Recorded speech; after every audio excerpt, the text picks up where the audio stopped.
Welcome back नाज़रीन। Bulletin में अवां की भली कार चूं। बुलेटिन जो आगाज़ कंदासीं अहम ख़बर सां। पीपी चेयरमैन बिलावल भुट्टो ज़रदारी चयो आहे त बहिराड़ी में सी शुरू थी रहा आहिनि, उन करे बोर्ड मुतासिन जी मदद वारो कम तेज़ कयो वञे। वज़ीर आला हाउस कराची में बोर्ड खां बाद वारी सूरत-हाल ते अहम इजलास में वॾे वज़ीर मादनी शाह, सूबाई वज़ीरनि, चीफ सेक्रेटरी, चेयरमैन PND ऐं मुख़्तलिफ़ खातनि जे सेक्रेटरियुनि शिरकत कई। इजलास दौरान वॾे वज़ीर मादनी शाह पीपी चेयरमैन बिलावल भुट्टो ज़रदारी खे वज़ीर आला हाउस में बोर्ड जी सूरत-हाल ते ब्रीफिंग ॾिनी। उन मौक़े ते बिलावल भुट्टो ज़रदारी पुछाणो कयो त पहिरियां इहो ॿुधायो वञे त NDMA ऐं सिंध हुकूमत गॾिजी मुतासिन जी केतिरी मदद कई आहे। वॾे वज़ीर मादनी शाह पीपल्स पार्टी चेयरमैन खे ब्रीफिंग ॾींदे ॿुधायो त बोर्ड सबब सिंध में 12.35 मिलियन माण्हू मुतासिर थिया आहिनि, जिन लाइ 2992 रिलीफ कैंपूं क़ाइमु कयूं वियूं आहिनि। वॾे वज़ीर ॿुधायो त बोर्ड सबब 7.38 मिलियन माण्हू बेघर थिया, जिन मां 6,73,553 माण्हुनि खे रिलीफ कैंपनि में तरसायो वियो।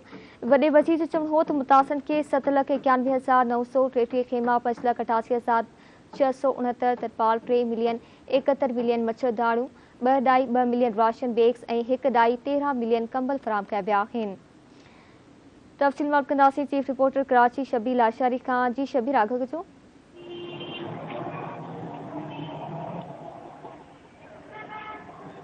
जी शबीर, इजलास बाबति आगाह कजो। बिल्कुल पीपी चेयरमैन बिलावल भुट्टो ज़रदारी जी सदारत हेठि थियल वज़ीर आला हाउस कराची में बोर्ड खां पोइ वारी सूरत हाल ते अहम इजलास में वॾे वज़ीर सैयद मुराद अली शाह, सूबाई वज़ीरनि, चीफ सेक्रेटरी, चेयरमैन PND ऐं ॿियनि मुख़्तलिफ़ खातनि जे सेक्रेटरियुनि शिरकत कई आहे। वॾे वज़ीर सैयद मुराद अली शाह पीपी चेयरमैन बिलावल भुट्टो ज़रदारी खे इजलास में ख़ुशामदीद कंदे बोर्ड जी सूरत हाल ते ब्रीफिंग ॾिनी।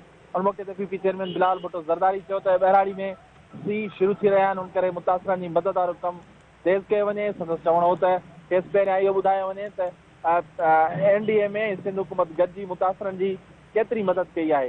वॾे वज़ीर Syed Murad Ali Shah Peoples Party chairman खे ब्रीफिंग ॾींदे ॿुधायो त बोर्ड सबब सिंध में 12.35 मिलियन माण्हू मुतासिर थिया आहिनि, जिन लाइ 2,992 रिलीफ कैंपूं क़ाइमु कयूं वियूं हुयूं। वॾे वज़ीर ॿुधायो त बोर्ड सबब 7.38 मिलियन माण्हू बेघर थिया, जिन मां 6,73,553 माण्हुनि खे रिलीफ कैंपुनि में तरसायो वियो। वॾे वज़ीर जो चवणो हो त मुतासिरनि खे 7,91,933 खेमा, 5,88,569 तरपाल, 3 मिलियन 71 जेको आहे मच्छरदाणियूं ऐं 2.2 मिलियन राशन बैग्स ऐं 1.13 मिलियन कंबल फराहम कया आहिनि। सैयद मुराद अली शाह वधीक ब्रीफिंग ॾींदे ॿुधायो त बोर्ड सबब सूबे में 2,444 अरब रुपयनि जो नुक़सानु थियो आहे। हुनमें हाउसिंग सेक्टर, तालीम, आबपाशी, लाइव स्टॉक ऐं रोड ऐं ॿिया शुबा शामिल आहिनि। संदसि चवणो हो त फ्लड कंट्रोल लाइ आबपाशी खाते खे 48.4 अरब रुपया, रोडनि जी मरम्मत लाइ 22 अरब रुपया, वाटर सप्लाई ऐं पाणी निकाल लाइ 11 अरब रुपया, लाइव स्टॉक लाइ 16.5 अरब रुपयनि जी ज़रूरत आहे। उन मौक़े ते पीपी चेयरमैन बिलावल भुट्टो ज़रदारी हिदायत कई जिन इलाइक़नि में अञा ताईं पाणी मौजूदु आहे उतां जल्द पाणी निकाल कयो वञे ऐं घरनि जी अदावत वारो मनसूबो जेको आहे उहो फौरी तौर ते शुरू कयो वञे। जी अच्छा शबीर, इहो ॿुधाए छो त घरनि जी अदावत जे हवाले सां बि ॻाल्हि ॿोल कई वई, त घरनि जी अदावत कॾहिं थींदी, इहो अपडेट कजो। जी बिल्कुलु इजलास दौरान ब्रीफिंग ॾींदे वॾे वज़ीर सैयद मुराद अली शाह ॿुधायो त जेके घर तबाह थिया उन्हनि जी अदावत लाइ जेको आहे सिंध सरकार पंहिंजी हिकिड़ी हाउसिंग अथॉरिटी जेका आहे उहा क़ाइमु कई आहे ऐं 110 अरब रुपया जेके आहिनि उहे असांखे दरकार आहिनि। जेके डोनर एजेंसियुनि खां जीअं पैसा मिलंदा त हाउसिंग जी अदावतुनि जो जेको कमु आहे उहो शुरू कयो वेंदो। उन मौक़े ते पीपी चेयरमैन बिलावल भुट्टो ज़रदारी चयो त सर्दियूं अची वियूं आहिनि, सी अची विया आहिनि, उन करे माण्हू बहिराड़ी में खुलियल आसमाननि हेठि वेठल आहिनि, तंहिंजे करे फौरी तौर ते माण्हुनि जा जेके तबाह थियल घर आहिनि उन्हनि जी अदावत जो कमु शुरू कयो वञे। जी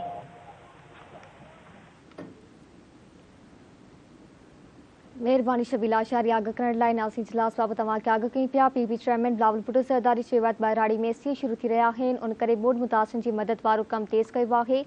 वज़ीर आला हाउस कराची में बोर्ड खां बाद वारी सूरत-हाल ते अहम इजलास में वॾे वज़ीर मादनी शाह, सूबाई वज़ीरनि, चीफ सेक्रेटरी, चेयरमैन PND ऐं मुख़्तलिफ़ खातनि जे सेक्रेटरियुनि शिरकत कई।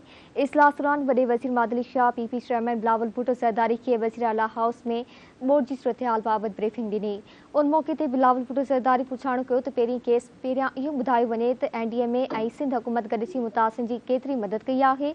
वॾे वज़ीर मादनी शाह पीपल्स पार्टी चेयरमैन खे ब्रीफिंग ॾींदे ॿुधायो त बोर्ड सबब सिंध में 12.35 मिलियन माण्हू मुतासिर थिया आहिनि, जिन लाइ 2,992 रिलीफ कैंपूं क़ाइमु कयूं वियूं आहिनि।